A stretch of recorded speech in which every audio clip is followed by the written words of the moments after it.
Greetings. My name is Ian Thomas and I'm excited to be running for a seat on the Groton Board of Education. I grew up in a household that valued education, achievement, and a disciplined work ethic. My mother was a teacher for over 30 years. My father served in the Navy for 20 years, retiring as a senior chief. I was actually born in Groton back when there was a fully operational hospital on the subbase. Throughout my childhood and adolescence, I spent a great deal of time in Groton as a military dependent and then as a college student attending classes at Avery Point. Now, as a parent of 2 children who has navigated the Groton school system for many years and an RTM member who has served 2 terms, I'm interested in becoming more active in matters of public policy and education. I am a former professional mariner who is working currently as a certified educator for English 7 through 12, a GED instructor for the state of Connecticut, and I hold a master's degree in special education.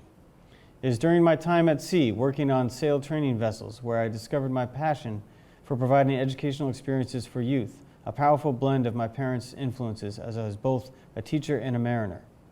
If elected, my goals would include increasing transparency, accountability, and accessibility, helping craft policy and practices to close achievement gaps, along with improving workforce readiness programs and increasing the amount and variety of experiential education opportunities that would engage the students with the dynamic environment that surrounds us here in this coastal estuary region of Southeast Connecticut and Western Rhode Island. I am in favor of further developing financial literacy instruction, developing coordination with local employers and trade unions to open up opportunities for apprenticeships and internships, as well as finding creative ways to integrate more real-world practical applications of academic learning into the regular curriculum.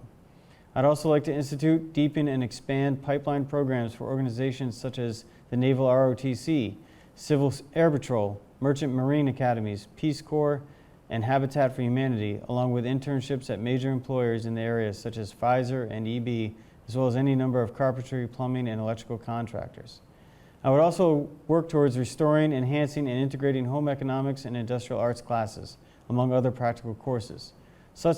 Such knowledge and skills would include, but not be limited to, cooking and sewing, patching, painting, and sealing surfaces, weather awareness and preparation, coastal resiliency, civics engagement on a local and state and federal levels, introductions to household plumbing and electrical systems, as well as heat, AC, and hot water, along with at least a baseline understanding of common toolbox components.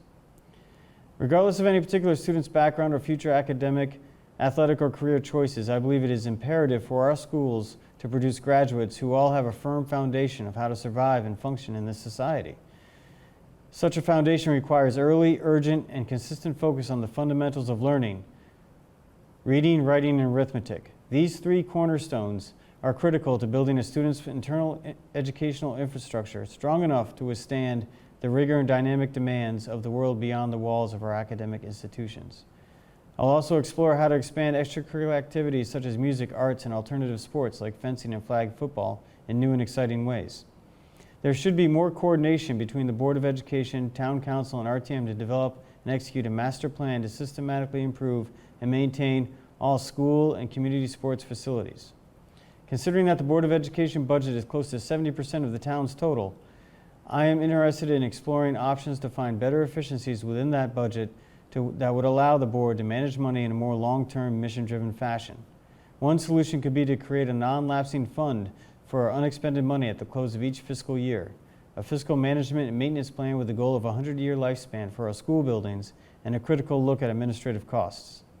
These efficiencies and savings would allow for the reallocation of funds towards improving more direct, ground-level supports for the purpose of funding teachers, paraprofessionals, and students with a particular priority on improving the quality and quantity of students' resources, especially focusing on free and fair access to food for all students.